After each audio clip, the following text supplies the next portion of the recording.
Beelzebub's Tales to His Grandson, Chapter 42, Beelzebub in America, Part 3. So, my brethren in Christ, from all I've said, and chiefly from the experimental observations which I made on people daily during a whole year, and which clearly showed me that the intensity of the harmful effect of the substance eknok decreases at certain times of the year, I can now confidently express my personal opinion that if the custom would be spread and confirmed among the followers of the teachings of Jesus Christ of abstaining during at least certain times of the year from the use of these products in the formations of which that substance eknok takes special part, then if such a measure could conceivably be put into effect, it would bring the people a certain amount of benefit. As my numerous alchemic investigations have shown me, the substance eknok participates in the formation of the organisms of all lives without exception breeding on the surface of the earth, as well as within its different spheres, as for instance within the earth, in the water, in the atmosphere, and so on. This substance is present also in everything which exists for the formation of the said organism, as for example in the vascular fluid of every pregnant female of every kind of life, and in such products as milk, eggs, caviar, etc. The ideas expressed by the great Hertunano so astounded and agitated all the members of that Kelnunanian council, that the commotion made it impossible for the great Hertunano to continue speaking, and he was compelled to abandon his speech and descend from the rostrum. It was further said in that manuscript that the day's result was a unanimous decision on the part of the members of the Kelnunanian council to fix with the help of the great Hertunano those times of the year when the substance eknok had more harmful effects on people, and to spread widely among the followers of Jesus Christ the custom of fasting at these times of the year, that is, on abstaining at certain times of the year from products containing the, for them, harmful substance eknok. With this, that Judaic Essenian manuscript ended.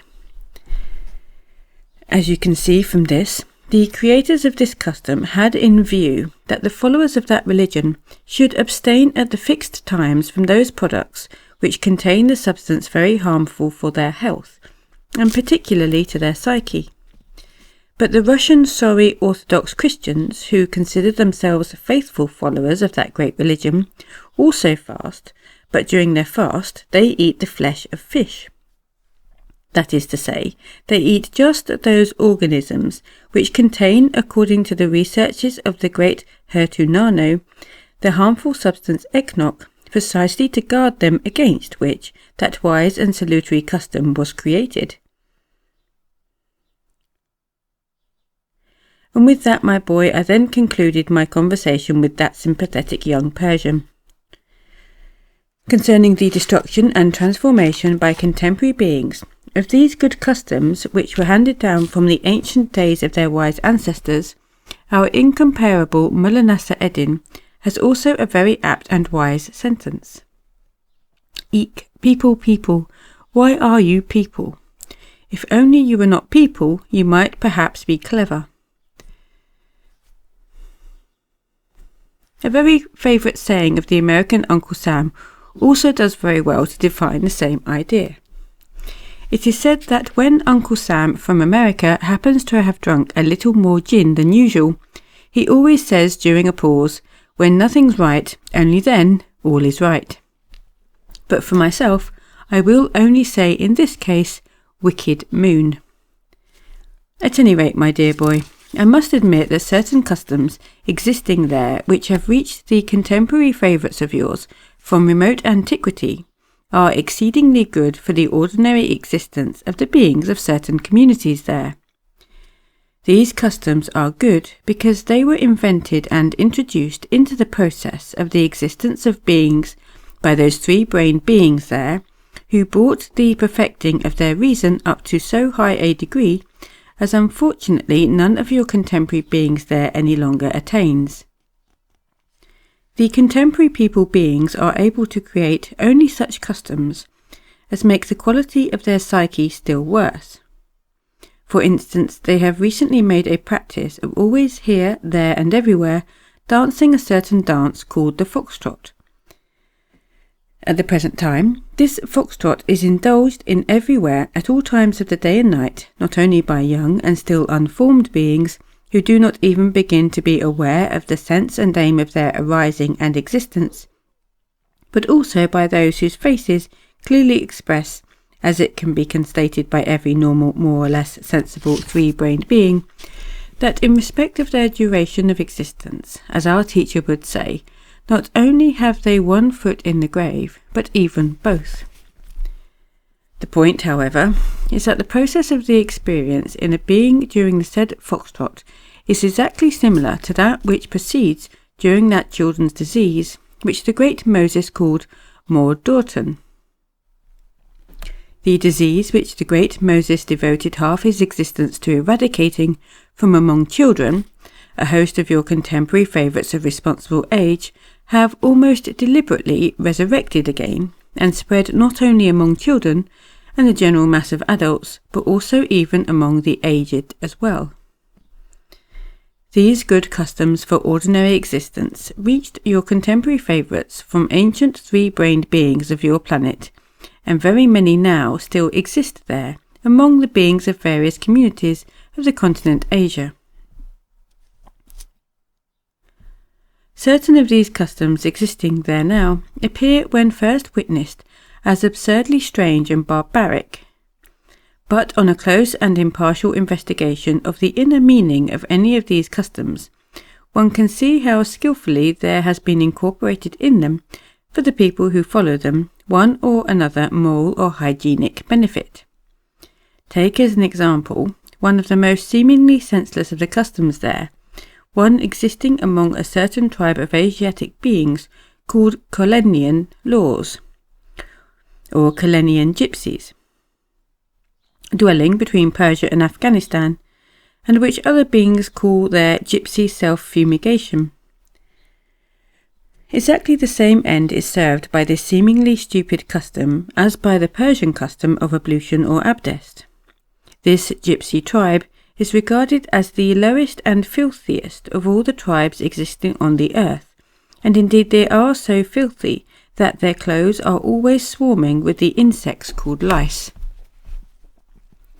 Their custom of self-fumigation also serves, by the way, to destroy these insects. Although the men beings of that tribe are indeed exceedingly filthy, yet not only do no venereal diseases exist among them, but they do not even know and have never heard that such diseases can be contracted. In my opinion, this is the outcome entirely of that custom of theirs, which some ancient clever being there invented for the welfare of the people of his epoch, and which, passing afterwards from generation to generation, chanced to reach these contemporary filthy beings of the tribe of Kolenian gypsies. For this rite of self-fumigation, every family of gypsies has also what is called an ateshkane, that is, a stool of special form, which they regard as sacred, and this whole ritual of theirs they perform with the aid of this sacred stool. Every family of these gypsies has also what is called a tandoor, that is a special kind of earth pit, such as is found in the houses almost everywhere on the continent of Asia, and which serves as a hearth on which they usually bake bread and prepare food. In these tandoors in Asia, they burn chiefly what is called kiziak, a fuel composed of the dung of quadruped animals. The rite itself consists in this, that when the family of these gypsies returns home in the evening, they first remove all their clothing and shake them in this tandoor. It is almost always hot in this tandoor, because the dung burns very slowly, and the ashes formed around the kiziak keep the fire burning for a very long time. By the way, it's interesting to remark that when these gypsies shake their clothes in the tandoor, a highly interesting phenomenon results from this action of theirs. namely the lice in their clothes, crawl out and falling into the fire, explode before burning, and the various sounds of the explosion of these lice, large and small, produces altogether a surprising musical symphony. From the said explosion of the lice, a hearer sometimes has the impression that somewhere not far off a firing is going on from several dozen of their what are called machine guns. Well then, after these worthy gypsies have shaken their no less worthy clothing, they proceed with the sacred ritual. First of all, they solemnly and with a certain ceremony lower their sacred family stool into the tandoor, and in turn, according to age, they step into the tandoor and stand upon it. The sacred stool consists simply of a small board to which 4 iron legs are fixed, and by this means it's possible to stand in the tandoor without burning one's feet in the hot ashes. As each member of the family stands on that sacred stool, all the other members of the family sing their sacred canticle, while the one standing upon this stool, slowly and solemnly bending the knees, lowers and raises himself, and at the same time recites prayers. The custom requires that he should do this until every part of his sex organs has been warmed by the tandoor. A second custom, very similar, and seemingly just as stupid, I saw among the people of another small tribe called Tusili Kurds, dwelling in Transcaucasia, not far from Mount Ararat. This tribe is not as filthy as is the tribe of the Kalenian gypsies. On the contrary, from their daily bathing in the river Arax, and existing mostly in the fresh air, being chiefly shepherds, not only are the people of this tribe very clean, but they even do not give off the specific odour which is peculiar to people of almost all the small tribes which populate this great Asia. Each family of this tribe has its own what is called hut, which serves as a dwelling and for the reception of guests, as the custom of visiting one another is highly developed among the separate families of this tribe. In each hut it's customary for them to have in the corner of the front section what is called a sacred mungul, that is, a hearth on which a fire of smouldering charcoal, or of the said kiziak, is constantly kept, and near each sacred mungul there hangs a small wooden box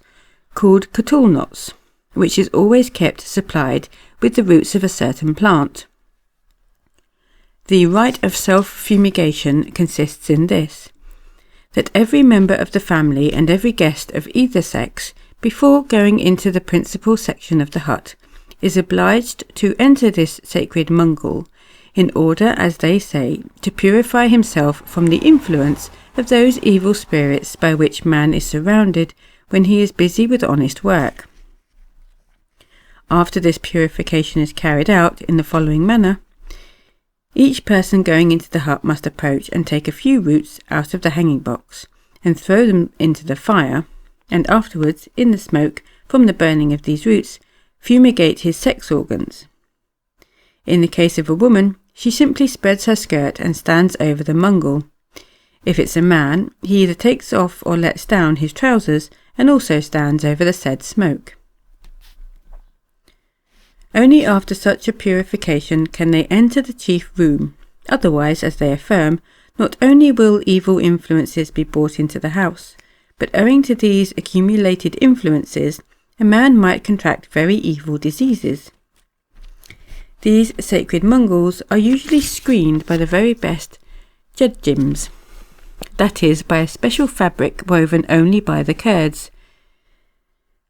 I repeat, my boy, there exist at the present time on that continent Asia a great many similar customs. I personally saw hundreds of them, which seemed at first sight no less strange and barbarous, but, upon a serious and impartial study of their hidden meaning, always revealed one and the same aim, namely either the destruction of the noxious carriers of various diseases, or the strengthening of moral shame. But on the continent of Europe, I scarcely found a single custom specially created either for the purposes of hygiene or for instilling morality among the masses. it cannot be denied that various customs also exist on the continent of Europe, even thousands of them, but they are all established only in order that beings may have the possibility of pleasing each other, or to conceal the real state of affairs, that is to say, to disguise the undesirable forms of one's exterior. Undesirable, of course, only according to subjective understanding, and to conceal the nullity of one's own inner significance. These customs, existing there progressively, increase year by year the duality of the personality and mind of the beings there. But the principal evil lies in this, that at the present time there, all the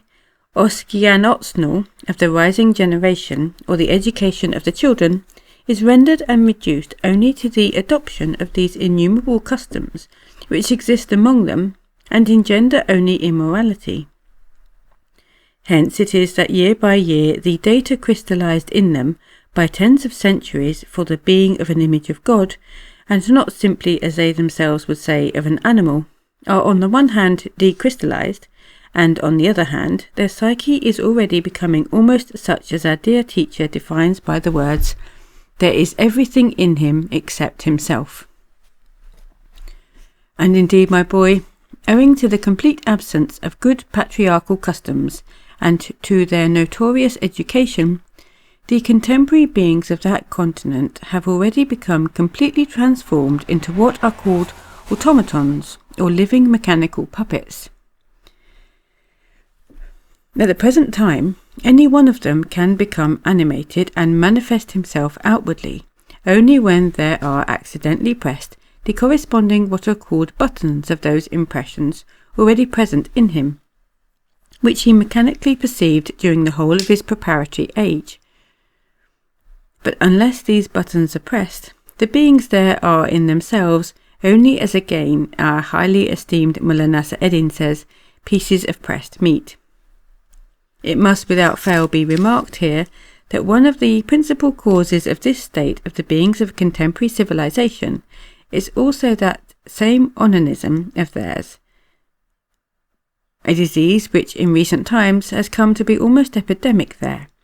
and which is in its turn also a consequence again of their education of children, thanks to a certain maleficent idea established among its rulers, and which is already, as it were, an inseparable part of the consciousness of everybody, namely their maleficent idea that to speak to children about the sex question is absolutely improper.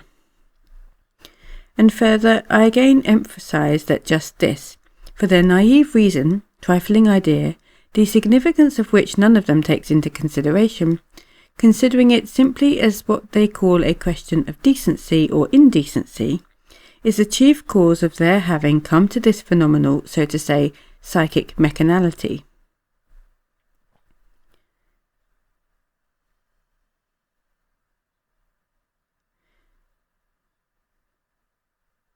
In the total of definite understandings which they call education, there is even a certain section which elucidates and exactly indicates just what is, as they express it, decent and what is indecent to say to children.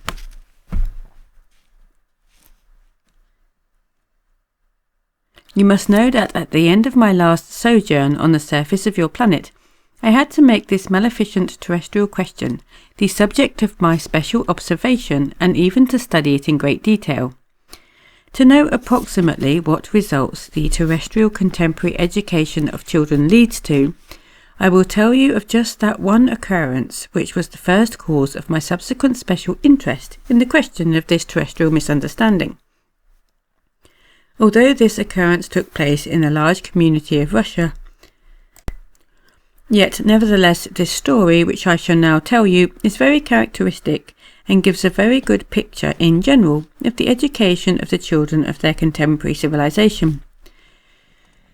It's characteristic because in this large community, Russia, also the contemporary responsible beings, especially the beings of what is called the upper ruling class, educate their children exactly as the contemporary responsible beings of the other communities breeding on the continents of Europe and America educate theirs. My account of this occurrence, which evoked in me an impulse of interest to acquaint myself specially with the question of the terrestrial education of children, I shall preface with a story of something that occurred just previously to this, and which admirably illustrates the significance of this education of theirs, and was also, so to say, a link in my gradually becoming interested in this question. I happened once to exist continuously for several months in the capital of this community, in the city of St. Petersburg. During my stay there, I became acquainted with an elderly couple. The man was what is called a senator, and his wife was a society lady and a patroness of several welfare institutions. I used to visit them often at their home, and enjoyed playing chess with the senator, as is customary there among what are called respectable people. This elderly couple had several daughters. All the elder daughters were already settled, that is, married. Only their youngest daughter, 12 years old, remained at home. As this couple had no further responsibilities concerning their other daughters, they decided to give this youngest daughter of theirs the very best education, according to the notions of that time, and for this purpose they placed her in a special boarding school, a higher educational establishment called an institute. This youngest daughter of theirs came home only on Sundays and for the chief holidays, and once a week on special days her father and mother used to visit her at the boarding school. I was almost always with them during the holidays, and I met this charming, as yet unspoiled girl, and sometimes even took walks with her in the neighbouring what is called park. During these walks we either joked or she told me about her lessons and her new impressions. During these meetings and conversations, a tie something like friendship grew up little by little between us. She was very quick in her perceptions and manifestations, or as your favourites themselves define such persons from among themselves, an alert and thoughtful girl. My acquaintance, this senator, was sent on a certain, as they say there, inspection somewhere far off in Siberia. His wife decided to accompany him, for the senator was suffering from what is called liver trouble, and constantly needed care. But they could not make this joint trip because of their youngest daughter, since there would be no one to visit her at the institute and to take her home during the holidays. So one morning the parents, these elderly acquaintances of mine, came to see me at my apartment and asked me if I would agree to take their place with their youngest daughter during their absence, to visit her every week at the institute and to take her home with me for the holidays. I of course at once agreed to this proposal of theirs, and when very soon after the senator and his wife left for Siberia, I began punctually to fulfil the obligations taken upon myself in regard to their daughter, who had by that time become a pet of mine.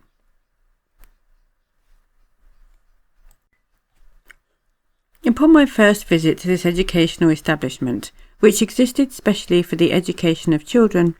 I noticed a certain strange thing which also served as one of the causes of my subsequent observations and studies of the consequences of your contemporary favourites of that maleficent invented by them themselves.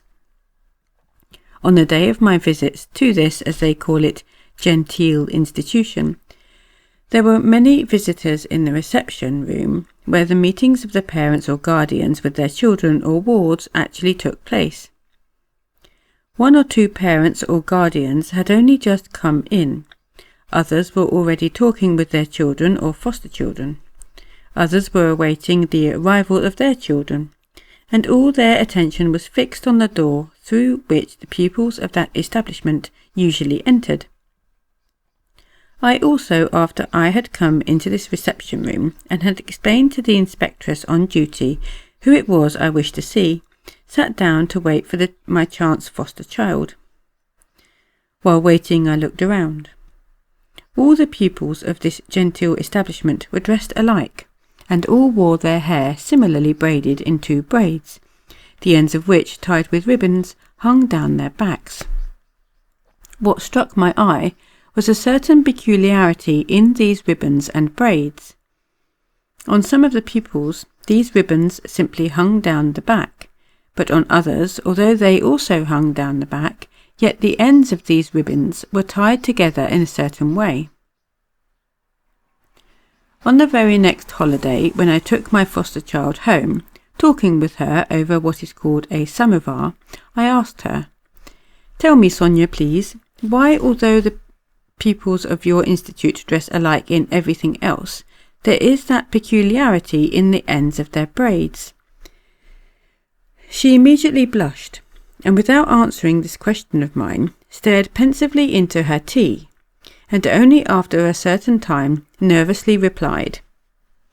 "It's not just a simple thing among us. Although this is our big institute secret, yet I cannot help telling it to you, my friend, as I am quite sure that you will not give away this big institute secret of ours to anybody." She proceeded to tell me frankly as follows. The manner of tying our ribbons was intentionally devised by the pupils so that they could recognize one another, that is, know to which club a pupil belongs, and at the same time so that the class teachers and supervisors, and in general anyone not a pupil of the institute, should not know or discover the secret. All the pupils of our institute are divided into two categories. One belongs to what is called the men's club, and the other to what is called the women's club, and we recognize one another just by the manner of tying these ribbons. After this, she explained to me in detail in just what the difference between these two clubs lies. She said that, as a rule, all new arrivals in the institute were at first members of the women's club,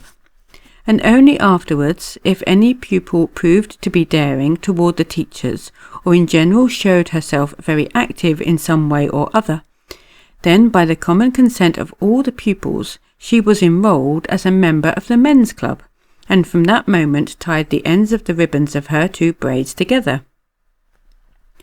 We usually make the meeting place of our club a spare classroom or dormitory, but more often the toilets.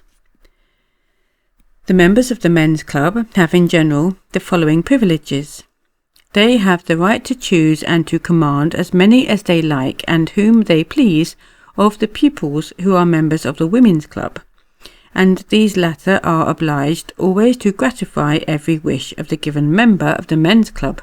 and do their utmost to make her stay in our boarding school easy for her, as for example to make her bed in the morning, copy her lessons, share with her the presents sent from home, and so on and so forth. The chief occupation in the clubs consists of reading together forbidden books procured by one of the pupils. They chiefly read one very rare manuscript obtained from money raised by a general institute subscription,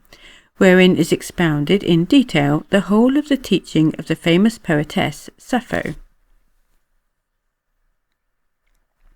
I must tell you, my boy, that Sappho was the name of a certain Greek poetess who first discovered there on your planet the way to real happiness for many women of the Greek, Roman, as well as of contemporary civilization. This great creator of women's happiness had her dwelling place on the island of Lesbos, from which word originated the title of those women who have already become worthy to understand and to actualize, during the process of their existence, the teaching of this remarkable woman, and who at the present time are called lesbians. This foster child of mine, who had chanced to become my enlightener upon the subtleties of the psyche of the beings of the female sex of your planet, further explained to me that every pupil of the institute who was a member of the men's club could choose for herself as many partners as she wished for the common pastime, this of course proceeding in full accordance with the teachings of the poetess Sappho. I think that thanks merely to this one fact which I have related to you, out of thousands of other observations of mine, you can already clearly picture to yourself that such a phenomenal ugliness could not exist among the rising generation if the notion was not prevalent there that it is exceedingly indecent to talk to children about the sex question. This notion of decency came down to contemporary civilization by inheritance from the beings of the epoch called the Middle Ages. these candidates for Hasnamusses of the Middle Ages, having been among the chief agents in the destruction of the real meaning of the teaching of the divine teacher Jesus Christ, then also devised and introduced into everyday existence, as a regulation, the maleficent invention which they called bon ton. And this maleficent invention then became so strongly fixed in the psyche of the majority that it became organized for them and began to pass by heredity from generation to generation, so that now your contemporary favourites, who have become completely weak-willed, are unable, however they may try, to overcome such an abnormal psychic fixation as, in their given case, the notion of the indelicacy of talking to their children about the sex question. What? Talk to one's children about sex? Is that not indecent? At the present time, the people of contemporary civilization talk to their children and teach them for their edification only what has been invented or is being invented in the manuals of various candidates for Hasnamus individuals, under the aforesaid title of bon ton. And since in all these manuals it seems that it's very indecent to talk about the sex question, and in the case of children even immoral, then even if contemporary people see their favourite son or daughter rotting, they simply cannot, and even as I have already told you, with all their mental wish, dare not, explain frankly to their children the harm and sin of these criminal habits. And so, my boy, when my good acquaintances, the senator and his wife, had returned from Siberia, and I was free of the obligations I had taken upon myself in regard to my pet, their youngest daughter, there just then occurred the aforementioned event, which served as the beginning of my special observations and studies of this terrestrial contemporary question, maleficent also to themselves.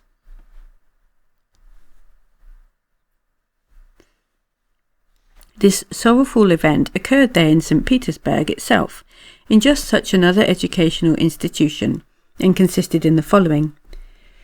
The headmistress of this institution, finding that one of her pupils had behaved contrary to their famous regulations of decency,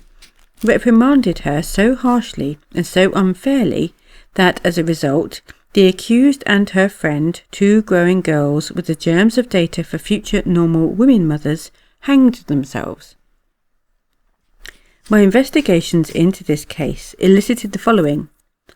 It appeared that among the pupils of the mentioned educational institution was a certain young girl, Elizabeth, who had been brought by her parents from a distant estate to the capital, in order that there, in a special higher education institution, she might receive this same contemporary education. Here in St. Petersburg, in this said boarding school, it happened that this 13-year-old Elizabeth became great friends with another young girl, Mary, who, like herself, was not yet developed. The same year, on the day of the spring holiday, or as it is otherwise called there, May Day, all the pupils of that higher educational institution were taken according to custom for an excursion into the country, and these two bosom friends happened to be in different groups, which were walking at some distance from each other. Out in the fields, Elizabeth chanced to see a certain quadruped animal called there a bull, and very much wishing for some reason or other that her bosom friend Mary should not miss seeing this dear quadruped animal, she shouted, "Mary, Mary, look, there goes a bull." No sooner had she uttered the word bull, than all the, as they are called their governesses, swarmed around this Elizabeth, and flung at her all kinds of cruel preachings. How could one utter the word bull? Does not that quadruped animal occupy itself with what no well-brought-up person would on any account speak of, and still less a pupil of such genteel institution? While the governesses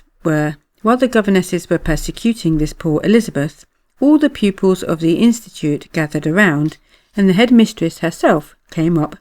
who, having learned what it was all about, began in her turn to reproach Elizabeth. "Shame on you," she said, "to utter such a word which is considered so very, very indecent." At last Elizabeth could contain herself no longer, and she asked amid her tears, What then ought to I have called that quadruped animal, if it actually was a bull? The word, said the headmistress, by which you call that animal, any of the scum call it. But you, since you are here in the Institute, are not of the scum, so you should always find out how to call indecent things by names which do not sound indecent to the ear. For instance, when you saw that indecent animal and wanted your friend to look at it, you might have shouted, "Mary, look, there goes a beefsteak," or "Mary, look yonder, there goes something that is very good to eat when we are hungry," and so forth. From all this, poor Elizabeth became so nervous, especially as this reprimanding took place in the presence of all her friends, that she could not restrain herself and cried out with all her might, "Oh, you wretched old maids, striped hobgoblins, spawn of deepest hell, because I called a thing by its name, you immediately begin to suck my blood. Be thrice damned." Having said these last words, she fell, as they say there, in a faint, followed in turn by the fainting of the headmistress herself and of several class-mistresses and governesses. The class-mistresses and governesses of this genteel institution, who had not fainted, then raised such a hubbub as really only occurs at what is called the market where Jewesses from the town of Birchdekev exclusively bargain. The result of it all was that when the class-mistresses and governesses who had fainted revived, they then and there held in the field, under the presidency of this same headmistress of the institution, what is there called a teachers' council, by whose sentence it was decided immediately, on return to town, to telegraph Elizabeth's father to come for his daughter, as she was expelled from the institute with the loss of right to enter any other similar institute in the Russian Empire. The same day, an hour after the pupils were sent home, one of what are called the porters of the institute happened to find in the woodshed that two as yet undeveloped growing future mothers were hanging by ropes fastened to the beams. In Mary's pocket was found a note with the contents, "Together with my dear Elizabeth, I do not wish to live any longer with such non-entities as you, and I am going with her to a better world." This case then so interested me that I began, of course, privately to investigate psychoanalytically from every aspect the psyche of all the parties in this sad story. I partly elucidated, among other things, that at the moment of the manifestation of her violent outburst, there was in the psyche of poor Elizabeth what is called there chaos. And indeed it would have been astonishing if such a chaos had not been in the psyche of this as yet unself-conscious 13-year-old girl, who before this miserable event had always lived on her father's big estate, where she had always seen and felt the same richness of nature as on that day in the field near the city of St. Petersburg. She had been brought to that stifling noisy city of St. Petersburg, and had been kept for a long time in an improvised box. Suddenly she had found herself in an environment where every fresh impression evoked all kinds of memories of former pleasantly perceived sensations. On your planet, during what is called early spring, there are indeed sometimes pictures to the charm of which it is difficult not to yield. Picture to yourself the following. Afar, cows are seen at pasture. Near at one's feet, snowdrops shyly peep out from the earth. Close to one's ear, a little bird flies by. To the right is heard the twittering of quite an unknown bird. On the left, one's sense of smell is quickened by the perfume of some also unknown flower. In short, at such moments as these, in the beings there, especially in one so young as Elizabeth, finding themselves, after a long period of oppressive existence in a suffocating city, in the midst of such a rich abundance of all kinds of unaccustomed impressions, the mental associations evoked from a natural being joy would naturally arise of themselves from every external thing perceived. Elizabeth must have felt this especially strongly, having lived, as I've already said, before the Institute on her father's large estate, which lay far from the already exceedingly abnormal conditions of city vanities. Thanks to this, every impression newly perceived by her would naturally call up previous childhood memories, each connected in its turn with various other pleasant incidents. So it's not difficult to picture to yourself that the sudden appearance of that quadruped animal called Bull, such as she had seen at home on the farm, and which had enjoyed there the affection of all the children, who secretly even took it bread from the table, was to this as yet unformed impressionable young girl a shock for the corresponding associations, under the influence of which she, being full of a feeling of sincere happiness, still unspoiled by the abnormally established conditions of being existence, instantly wished to share her happiness with her bosom friend, who was some distance off, and shouted to her to look at that dear Bull.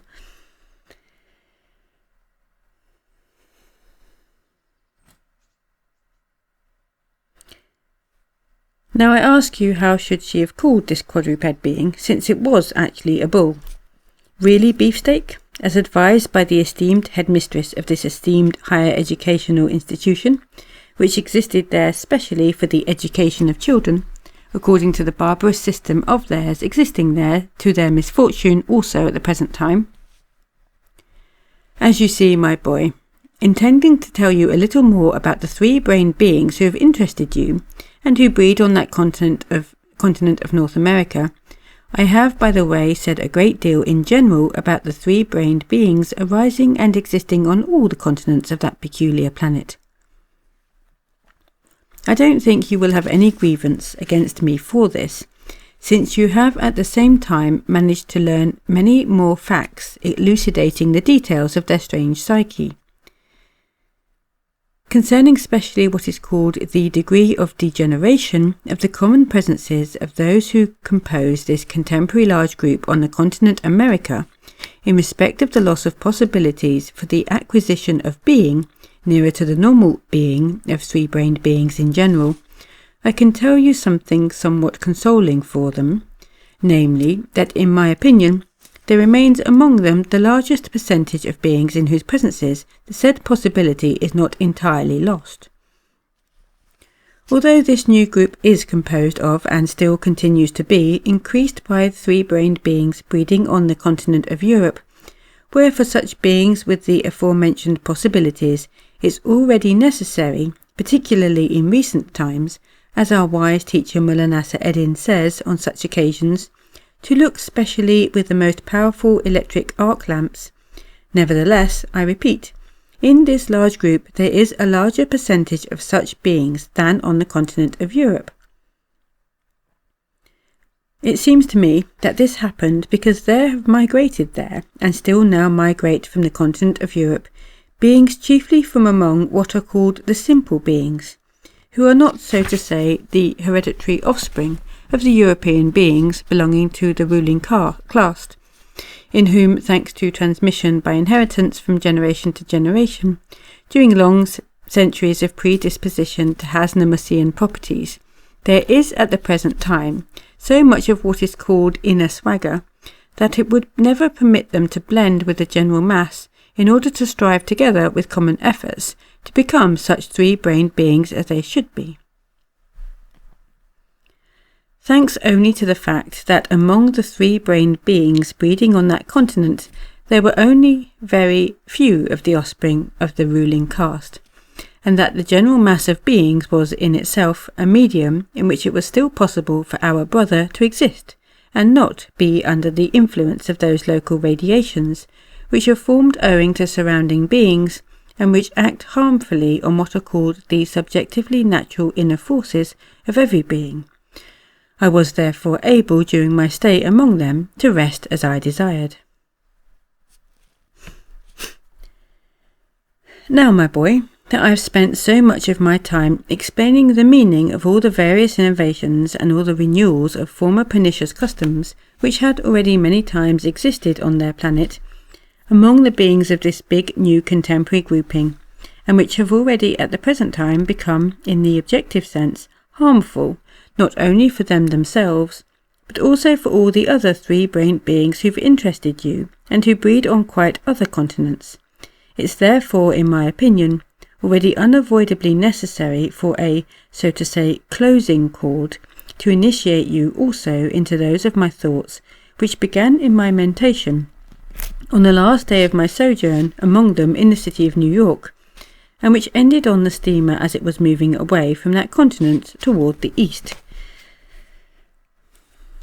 One day I was sitting in one of the singular cafes there named Child's, situated at what is called Columbus Circle, awaiting the beings from the continent Europe who had accompanied me to this continent to go with them to the dock of the outgoing steamer, and I was looking out of the window at the various passing beings from among the inhabitants of that city, who, although according to automatized perception were distinguishable on that day in exterior appearance, of course chiefly due to the usage recently fixed in them, more than in beings of other continents, of becoming slaves to always that same maleficent terrestrial invention which they call fashion, nevertheless somehow seemed to me in respect of their inner content particularly alike. Observing them, I thought just about the final deduction I had made the day before, that in the present period of the flow of the hero pass in the common planetary process of the ordinary existence of those in general strange three-brained beings, the source of the intensive manifestation of that already long established particularity of the general totality of their strange psyche, which one of the highest sacred individuals once characterized by the words, the periodic fundamental source of the issuing of new causes of abnormality, is represented just by the beings of this new grouping. The shock for the beginning of associations, and for my further active meditations this time, was the constatation I happened to make of the fact that everything constituting what is called the totality of the subjective appearance of each of one of them, such as clothes, gestures, manners, and in general, all the established usages which all three-brained beings acquire in the ordinary process of their collective existence, is a totally exact imitation, exclusively only of all that exists among the beings of various other independent groupings breeding on other continents, an imitation of just that which is considered by the free beings of these other groupings, that is to say, by those beings among them who have already experienced and consequently been disappointed in everything the process of ordinary existence can give, as unworthy of manifestation by beings similar to them. This accidental constatation of mine at once very much astonished me, chiefly because I was already informed from every aspect and wholly convinced that in the present period everywhere on this planet the beings of almost all the other groupings, those recently formed as well as those which are at a very advanced stage of their community, imitate to the full all the innovations of the beings of this still quite recently formed grouping, and enthusiastically adopt these innovations in the process of their ordinary existence. And at the same time, all the external manifestations of the beings of this new grouping, and consequently the inner subjective significance, which engenders these external manifestations, consist only of that which, as I've already said, has become to the great grief of the free beings of these other independent groupings, fixed and inherent in the common presences of the ordinary beings of these groupings. In consequence of this unexpected constatation of mine, there then arose in me a highly intensive impulse of curiosity to make clear to myself the logical causes which had engendered this terrestrial incongruity. All that day, while sitting in this Child's, waiting the arrival of the beings from the continent of Europe who had accompanied me, and while riding in the motor taxi, and also while on the boat itself, I continued to ponder very actively the solution of this question, of course appearing to strangers as an automatic observer of everything proceeding around me, and in the ability outwardly to appear such, in order to resemble them in this respect, and thus not to be, so to say, conspicuous, or as they say there, not to strike the eye,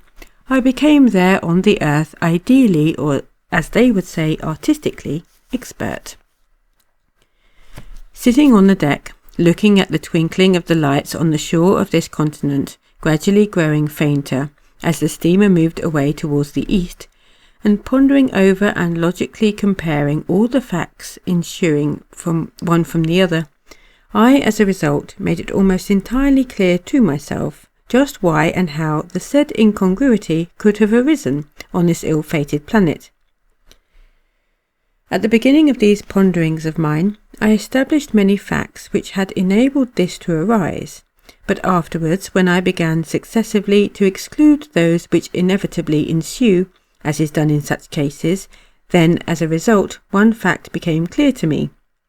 which, though at first glance insignificant, astonished even me, and which, as it turned out, was, all the time, and still is, the originating cause of this abnormality there. And that is to say, it turned out that owing to the consequences of that same famous education of theirs, so many times mentioned by me,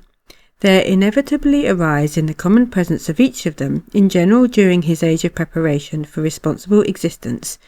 to whatever independent group he may belong, data for their definite conviction that in the former epochs on their planet, the beings similar to them had never perfected themselves to that reason to which their contemporaries have attained, and in which they can still continue to perfect themselves. When my thoughts were concentrated on this, and I began to recall my former impressions concerning this question, those consciously and also those incidentally and automatically perceived during my previous observations of them in general,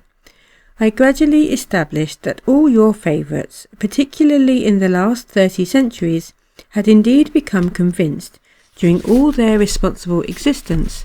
that their contemporary what they call civilization is simply the result of the direct continuation of the development of the reason which began at the very commencement of the arising of three-brained beings on their planet. And so, when the beings their contemporaries of any grouping, owing to the formation in them, while still in their preparatory age, of a new data for this false conviction, accidentally become the possessors of something which is accounted in the given period desirable, and thereby acquire authority, and at the same time find out, of course also accidentally, about some idea of the beings of past epochs, which had already existed many times, and giving it out as having been thought of by themselves, spread it around, and then the beings of other groupings, through the absence in their common presences due to wrong education of the data which it is proper to all three-brained beings of responsible age to have in their presences, and which engender what are called an instinctive sensing of reality and a broad outlook, believe in the first place that this idea has arisen on their planet for quite the first time, and secondly, that once the practical application of it has been actualized by those who already possess the said something desirable, then it must indeed be very good, and they forthwith begin to imitate everything really good as well as bad, notwithstanding its complete contrariety to everything there is and to everything well fixed in their ordinary existence, merely in order to possess that which for today is considered desirable. I then even remembered that I had already once long before very seriously reflected on this matter in the period of my 5th personal sojourn on the surface of your planet, when the city of Babylon was considered the centre of culture of these strange three-brained beings, and when I had, on account of some similar question, to make a logical analysis of just this strange feature of the psyche of these peculiar three-brained beings. I then, among other things, also reasoned as follows, that they think thus may perhaps be possibly justified by taking it into consideration that owing to the abnormal conditions of ordinary existence established in past epochs, no exact information has reached them about the events which have occurred in the past, in the process of the existence of the three-brained beings who existed before them on their planet, But how is it possible to admit that up till now there has not arisen in the mentation of any one of them, in whom it has already been established, that even until quite recently there does sometimes proceed a something similar to the process of comparative logic, at least the following simple and almost, as they themselves would call it, childish idea? And namely, if, as they themselves say, and are even certain, that their planet has already existed many, many centuries, with their species on it, beings similar to them, that is to say, beings who could mentate, and that many, many millions of them must also have arisen and existed before them, would there really not have been then, from among these many, many millions, at least a few beings who could also have invented for the well-being of their contemporaries all kinds of comforts, as in the given case these contemporary American beings are now inventing, and all the others are uncritically and even rapturously imitating, as for example comfortable seats in the water closets, preserves, and so on and so forth. This unpardonable lack of thought is all the more strange in that they themselves admit the existence of many, as they now call them, ancient sages, and also do not deny the great amount of most varied information which has come down to them concerning the many objective truths elucidated by these sages, which information, by the way, certain of your favourites at the present time are, without any remorse of conscience, giving out as having been thought of by themselves,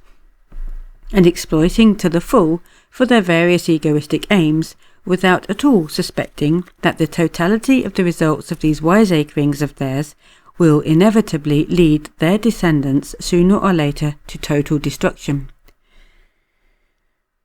This particularity of their mentation, very complicated for any logical analysis undertaken for the purpose of understanding it, engendering in them this false conviction, was, during the whole of my observation of them, beginning with the end of the existence of the continent Atlantis, always, so to say, the gravity centre cause of almost all the more or less major events unfavourable for them in the process of their collective existence.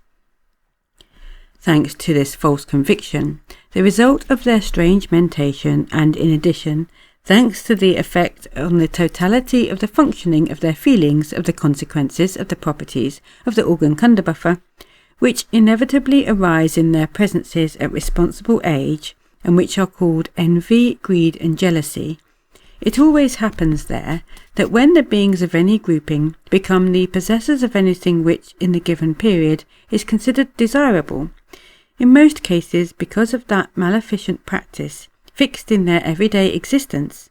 which they express by the words not to cease progressing, there immediately arises in the common presences of all the beings of other groupings, on whatever continents they may breed, as soon as the rumour of this reaches them, the desire to have the same, and from that moment there arises in each of them, firstly the need to imitate them, and secondly the indubitable certainty that the beings of this other grouping must exist very correctly, since they have been able to acquire just what, in the given period, is accounted desirable. In this connection, the so to say piquancy of the strangeness of the mentation of your favourites is that there never occurs in their mentation the process called to ponder,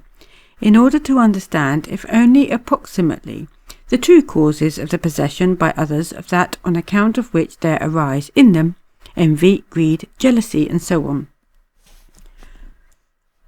And so, my boy, in spite of the fact that as far as the acquisition and hence the possession of the results attained by the conscious labours and intentional sufferings of the three-brained beings of past epochs of their planet are concerned, the beings of their new group have absolutely nothing at all, but consist as to inner content as well as to exterior manifestations only of everything bad that exists among contemporary beings of other independent groupings, solely because in recent times they have accidentally become the possessors of just that which in the objective sense is most despicable,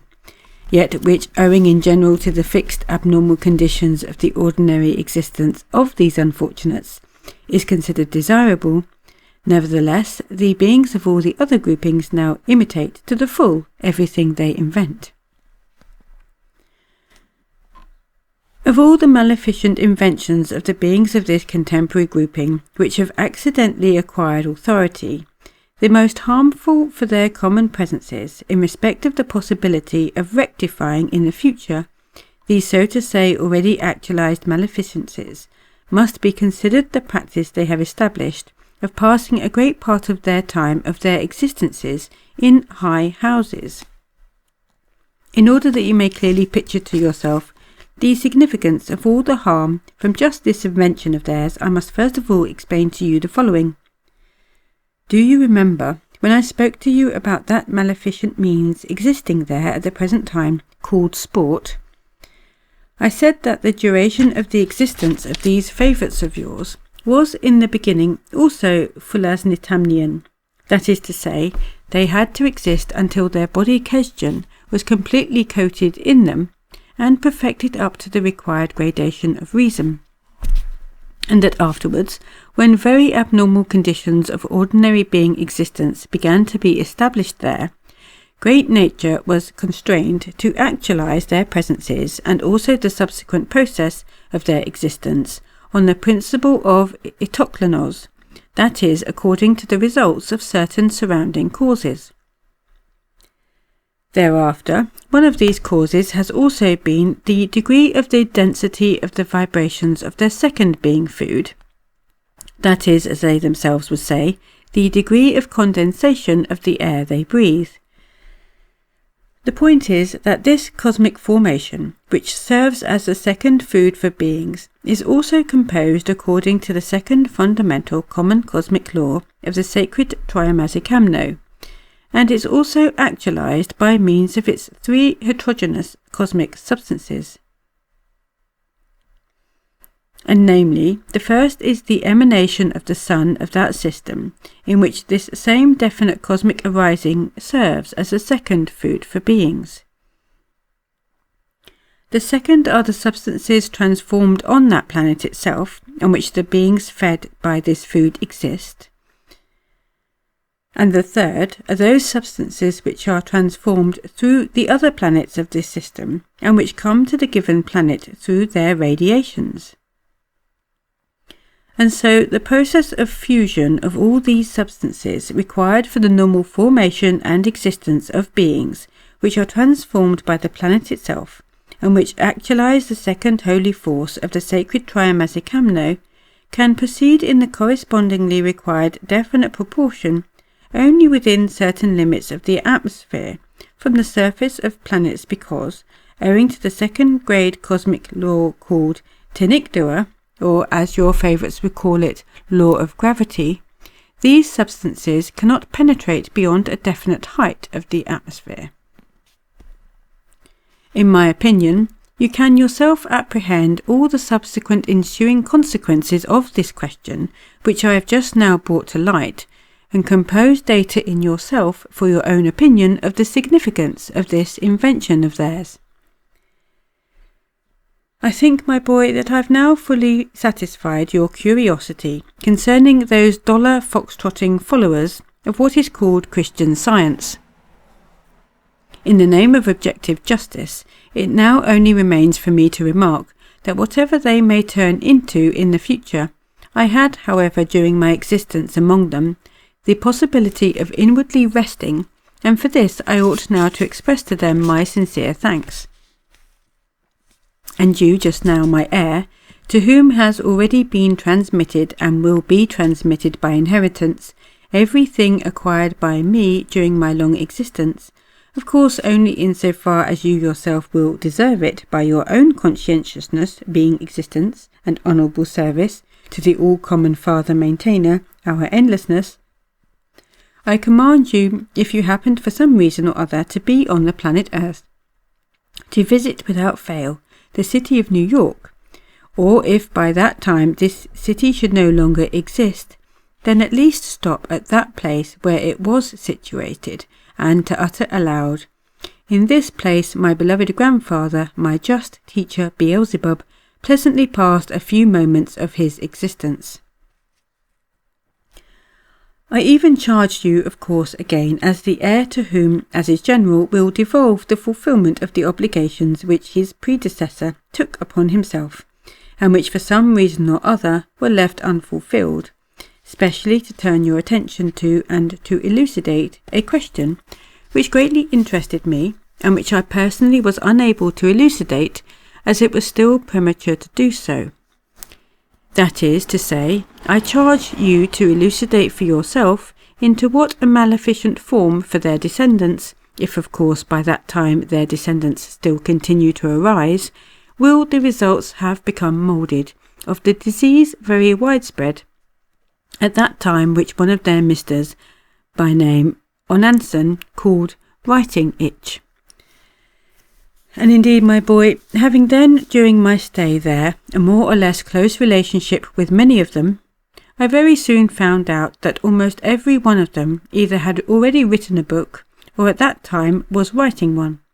or was getting ready quickly to burst into authorship. Although this peculiar disease was then, as I've already said, widespread among almost all the beings of this continent, and moreover among the beings of both sexes and without distinction of age, yet among the beings at the beginning of the responsible age, that is, as they themselves say, among the youth, and particularly among those who had pimples on their faces, it was for some reason or other, as it is said, epidemical. I must further remark in just this connection that there flourished that specific particularity of the strangeness of the common psyche of these peculiar beings who've taken your fancy, which has already long existed in their collective existence, and which has been formulated by the following words: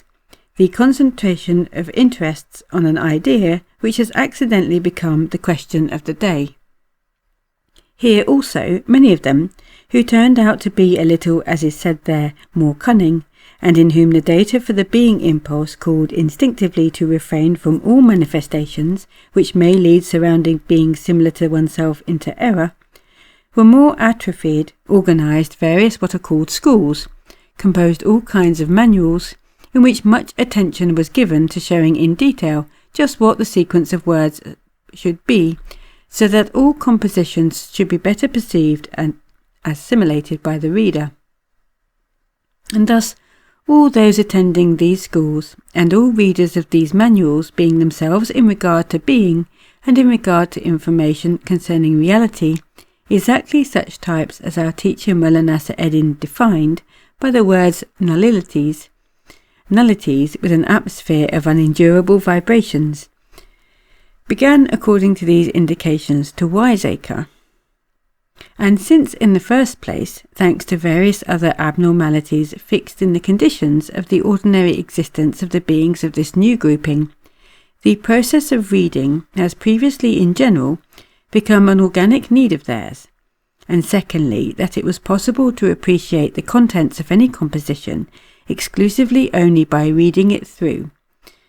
and all the other beings of this continent seduced, what is more, by all kinds of, as they say their loud titles, read and read, then parallel with this, it was definitely noticeable how their mentation, which had already so to say become diluted, without this, continued to become more diluted and still more diluted. I did not lightly say that if by that time their descendants still continue to arise, because among other things I then noticed that same extraordinary particularity in respect of the consequences of the new formation of the planetary body of beings of the female sex, which I had already once noticed long before, in the process of the ordinary existence of these strange three-brained beings, and parallel with this, I minutely constated among other special observations the consequences ensuing from this particularity. This extraordinary fact occurred there before the loss of the continent Atlantis, in the process of the existence of a small group of three-brained beings who were concentrated from various large groupings of that time, and who existed in isolation on the then famous island called Balakhanira, situated on the west of Atlantis, and which was engulfed within the planet at the same time as Atlantis itself. The continuation of the race of this small group ceased, owing to this same strange particularity of the formation of the planetary body of the beings of the female sex, and this form of cessation of the race was then called by the learned members of the Society Accaudon des Subcentoseraso. This extraordinary particularity was that several centuries before the final cessation of their race, they began gradually to narrow in their beings of the female sex what is called the pelvis. The progressiveness of this narrowing was such that 2 centuries before the final cessation of their race, they were already producing all the accidental conceptions in them, and the, so to say, haphazard forming of these conceptions for their appearance, as is said there in God's world, by the means then called citric, namely by means of what is now called caesarean operations. At this point of Beelzebub's tales, what is called a cross-current, or agitation, began in the ether, which penetrated the whole of the ship Karnak. This signified that the passengers of the ship Karnak were summoned to the Jamjampal, that is the refectory of the ship, in which all the passengers together periodically fed on the second and first being foods. So Beelzebub, Hassein and Ahun ceased their conversation and hastily went off to the Jamjampal. End of chapter.